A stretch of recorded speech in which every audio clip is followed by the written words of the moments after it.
Terima kasih Valencia dan Gaby. Kita akan berdoa.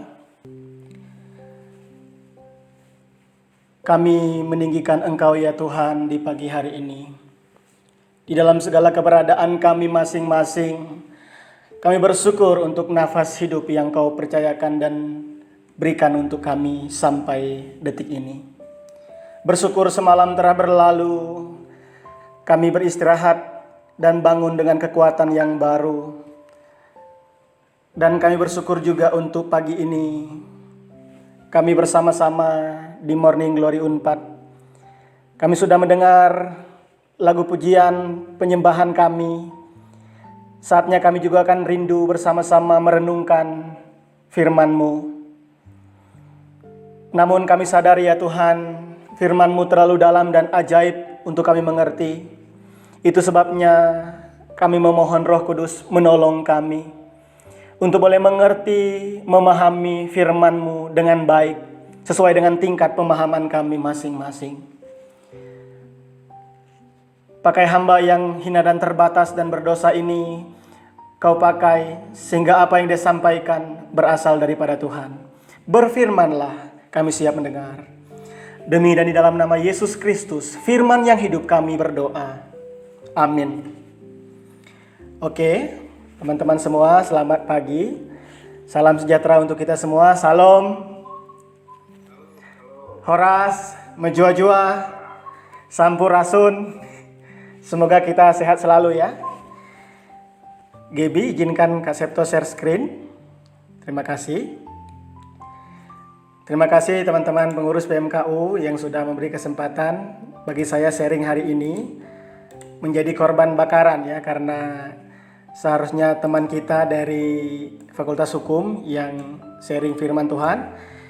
Tapi kita bersyukur pagi ini saya bisa sharing ya. Nanti mungkin kesempatan berikut yang bertugas akan dijadwalkan di jadwal berikutnya.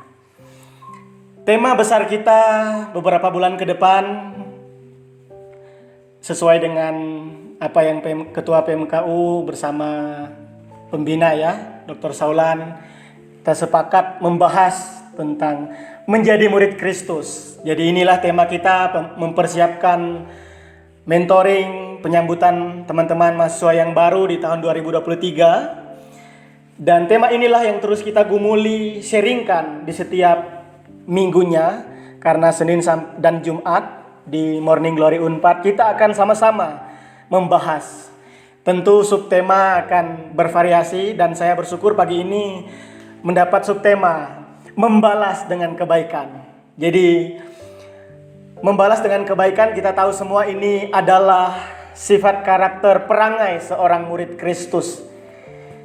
Kita akan melihat satu ayat firman Tuhan di Amsal 3 ayat 27. Nats ini di bawah perikop anjuran untuk berbuat baik. Janganlah menahan kebaikan daripada orang-orang yang berhak menerimanya, padahal engkau mampu melakukannya. Membalas kebaikan. Kita akan melihat dalam Kamus Besar Bahasa Indonesia. Di sini membalas itu artinya menjawab,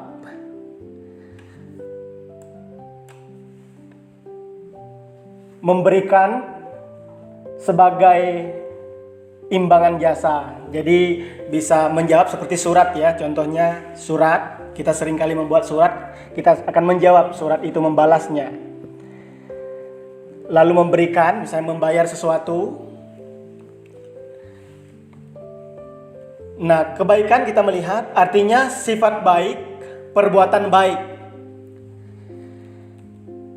Jadi membalas kebaikan bisa kita simpulkan, membalas kebaikan adalah menjawab dan mengimbangi. Jadi bisa menjawab, mengimbangi segala sifat baik dan perbuatan baik kepada orang lain. Jadi itu membalas kebaikan. Jadi kita membalas kebaikan, mengimbangi, menjawab ya, segala sifat baik. Karena kita lihat tadi di dalam Kamus Besar Bahasa Indonesia, ini ternyata arti dari dua kata membalas dan kebaikan. Di ayat yang kita bacakan tadi, Amsal 3 ayat 27 saya sudah membacakan tadi untuk kita semua. Kita akan merenungkan beberapa hal, menahan kebaikan. Nah, menahan kebaikan seringkali ini orang berkesimpulan untuk tidak melakukannya, tidak membalas, bisa jadi itu lupa atau disengaja untuk tidak melakukannya. Nah, kita lihat ada frasa berikutnya, berhak menerima. Artinya pantas, layak, memenuhi kualifikasi untuk menerima. Jadi berhak menerimanya artinya beliau pantas, orang ini pantas, jadi layak memenuhi kualifikasi untuk menerima. Nah, frasa berikutnya mampu melakukan. Jadi bisa, sanggup, berpotensi untuk itu. Namun kita memilih untuk tidak mau dengan banyak alasan dan dalih gitu ya. Nah, dari frasa-frasa ini kita bisa pelan-pelan merenungkan mulai dari menahan kebaikan, sengaja untuk tidak gitu ya. Lalu berhak, padahal orang itu berhak sekali menerimanya.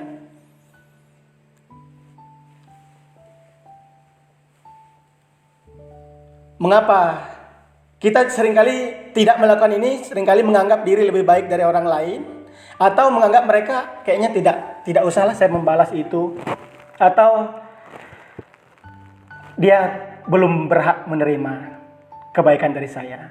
Nah, kenapa Amsal ini muncul? Kita melihat di bawah perikop anjuran untuk berbuat baik. Kita tahu semua bahwa Amsal ditulis oleh Raja Salomo, Raja Israel yang terkenal dengan kebijaksanaan, dengan hikmatnya, begitu. Beliau menuliskan, janganlah jadi menahan kebaikan, sesuatu yang baik kepada orang yang berhak menerima. Jadi orang itu sebenarnya berhak menerima, pantas, layak, memenuhi kualifikasi untuk menerima. Kita tidak memberikan itu, tidak melakukannya, tidak membalasnya. Padahal kita mampu melakukan itu. Dan ayat yang cukup baik untuk direnungkan dengan sungguh-sungguh. Saya kemarin ketika mempersiapkan ini, walaupun hanya H-1 begitu ya, merenungkan, saya ingat Matius 5 ayat 44. Yesus berkata di sana, "Tetapi aku berkata kepadamu, kasihilah musuhmu dan berdoalah bagi mereka yang menganiaya kamu." Jadi membalas kebaikan yang tertinggi, nilai dan levelnya adalah ketika kita mengasihi musuh dan berdoa bagi mereka yang menganiaya. Mengasihi musuh, berdoa bagi mereka yang menganiaya. Saya kemarin merenungkan hal ini gitu dalam perenungan saya. Hal ini sangat sulit dilakukan. Sulit sekali dilakukan. Apa yang sulit dilakukan? Jangankan kita mengasihi musuh,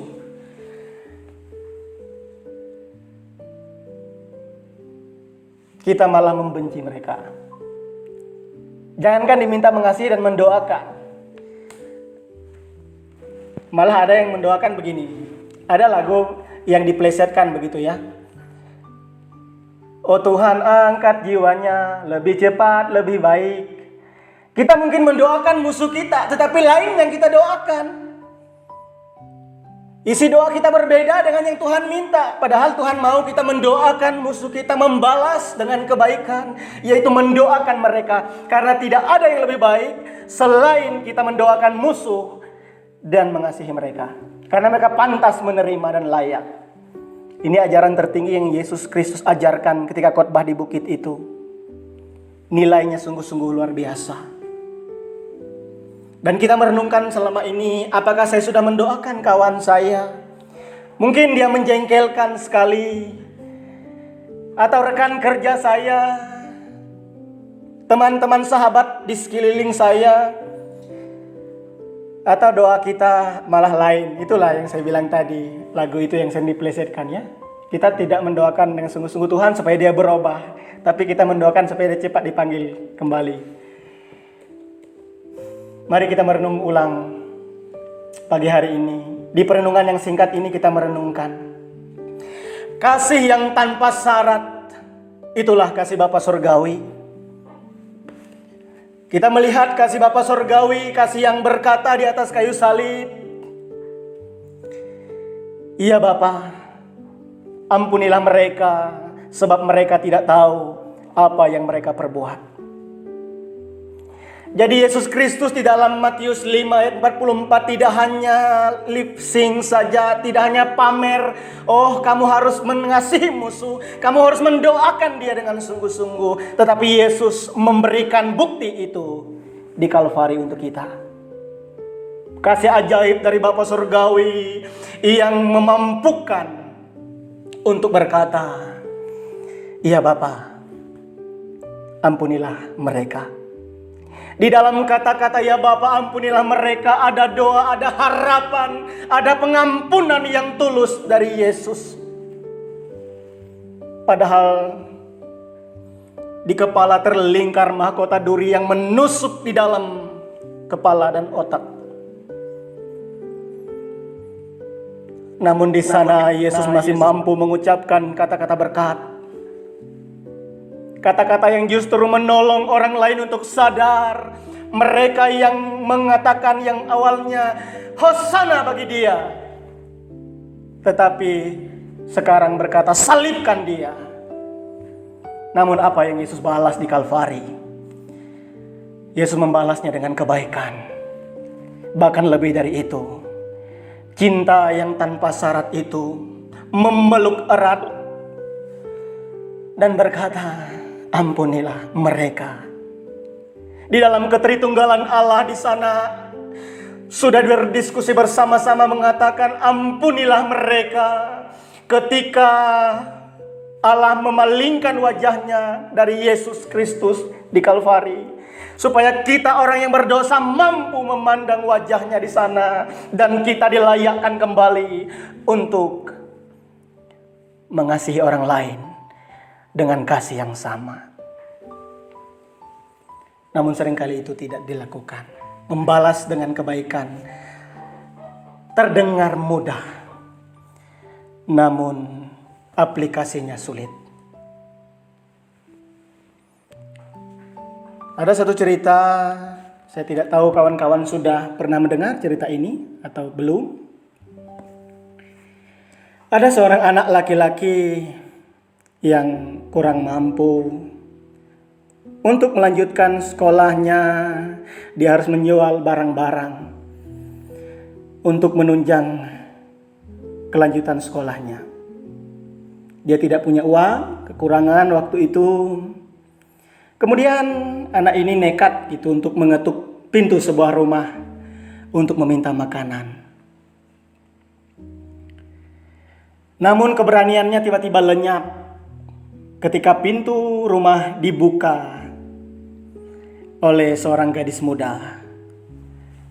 Niatnya untuk meminta makanan akhirnya hilang dan sirna. Dia hanya meminta segelas air. Tetapi gadis muda ini tahu anak ini pasti lapar. Mungkin kelihatan dari mukanya, wajahnya yang memelas, seakan-akan tidak ada harapan karena lelah. Maka gadis muda ini membawa segelas besar susu hangat. Lalu sang pemuda tadi berkata dan bertanya, "Berapa harga segelas susu ini?" Lalu gadis muda itu menjawab, "Ibu kami mengajarkan kepada kami, jangan meminta bayaran atas perbuatan baik yang kau lakukan." Pemuda tadi berterima kasih dari hati yang terdalam atas apa yang dilakukan oleh wanita muda tadi. Singkat cerita, belasan tahun telah berlalu. Gadis muda tersebut tumbuh menjadi wanita dewasa, tetapi didiagnosa punya penyakit kronis. Dokter di kota kecilnya sudah angkat tangan, sudah kemana-mana berobat, hasilnya nihil. Akhirnya mereka berkesimpulan untuk membawa ke kota besar. Nah, katanya di sana ada dokter spesialis yang mampu menyembuhkan penyakit. Dokter Howard Kelly dipanggil untuk memeriksa wanita itu. Dan ketika mendengar nama kota asal wanita tadi, terbesit pancaran aneh di mata sang dokter. Ia bergegas turun dari kantornya menuju kamar di mana wanita itu dirawat. Nah, Dokter Kelly langsung mengenali wanita itu. Setelah melalui perjuangan panjang, akhirnya wanita itu berhasil disembuhkan dari penyakit kronis. Wanita itu menerima amplop tagihan rumah sakit. Wajahnya pucat, ketakutan karena berpikir tidak akan mampu membayar. Meskipun cicilan seumur hidup dia tidak bisa membayar. Dengan tangan yang gemetaran, wanita ini membuka amplop itu dan menemukan catatan di pojok atas tagihan. Telah dibayar lunas dengan segelas susu. Tertanda Dr. Howard Kelly. Air mata kebahagiaan membanjiri mata wanita ini. Dia berdoa, "Ya Tuhan, terima kasih bahwa cintamu telah memenuhi seluruh bumi melalui hati dan tangan manusia." Saudara tahu siapa Dr. Howard Kelly? Dia adalah seorang anak yang kelaparan, yang ditolong belasan tahun yang lalu dengan segelas susu.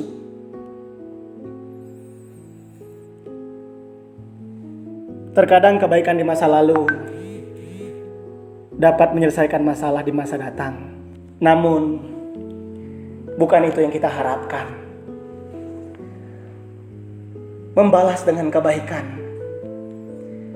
itu sifat karakter perangai seorang murid yang wajib ada di hidup kita. Dari cerita tadi kita belajar telah dibayar lunas dengan segelas susu. Nah, cerita itu disadur dari bukunya Dr. Howard Kelly ya teman-teman semua.